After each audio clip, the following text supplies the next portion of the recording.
ભરૂચ જિલ્લામાં વરસાદની પરિસ્થિતિને પગલે પ્રભારી સચિવ શાહમીના હુસેનના અધ્યક્ષસ્થાને કલેક્ટર કચેરી ખાતે સમીક્ષા બેઠક યોજાઈ। જિલ્લા કલેક્ટર તુષાર સુમેરાએ વરસાદની પરિસ્થિતિને પગલે ભરૂચ જિલ્લામાં થયેલી કામગીરીથી પ્રભારી સચિવને વાકેફ કર્યા। જિલ્લામાં સામાન્ય નાગરિકો સુધી સીધા પહોંચી શકાય તે માટે ડિઝાસ્ટર મેનેજમેન્ટ દ્વારા શરૂ કરાયેલી વોટ્સએપ ચેનલની જાણકારી આપી।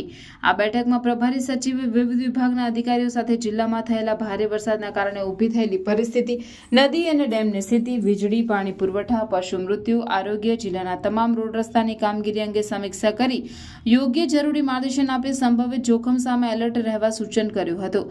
સાથે જ તેમણે પ્રવર્તમાન વરસાદની પરિસ્થિતિને ધ્યાને લઈ જિલ્લા અને તાલુકા વહીવટી તંત્રના અધિકારી કર્મચારીઓને હેડક્વાર્ટર ખાતે ફરજ પર હાજર રહેવા ભારપૂર્વક જણાવ્યું। વરસાદ બંધ થયા બાદ પાણી ભરાઈ ન રહે, સાફ સફાઈ સહિત રોગચાળો ન ફેલાય તે માટે દવા છંટકાવ અને ક્લોરિનેશન સહિત તકેદારીના પગલાં ભરવા, બંધ રોડ રસ્તા સત્વરે પૂર્વવત થાય, જેટકો અને ડીજીવીસીએલ સંકલનમાં રહી સુચારુ રીતે કામગીરી કરવા સૂચના આપી હતી। વીજ પુરવઠો ખોરવાય તો સત્વરે પૂર્વવત થાય, ડેમમાં પાણીની આવક થતાં પાણીની સપાટીનું સતત મોનિટરિંગ થાય તે અંગે સંબંધિત લાઇન ડિપાર્ટમેન્ટને જરૂરી કાર્યવાહી કરવા પ્રભારી સચિવે આદેશ આપ્યો। જિલ્લા કલેક્ટર તુષાર સુમેરાએ પણ બેઠકમાં હાજર રહેલા તમામ અધિકારીઓને પ્રવર્તમાન પરિસ્થિતિને ધ્યાને તકેદારીના તમામ પગલાં જણાવ્યું હતું।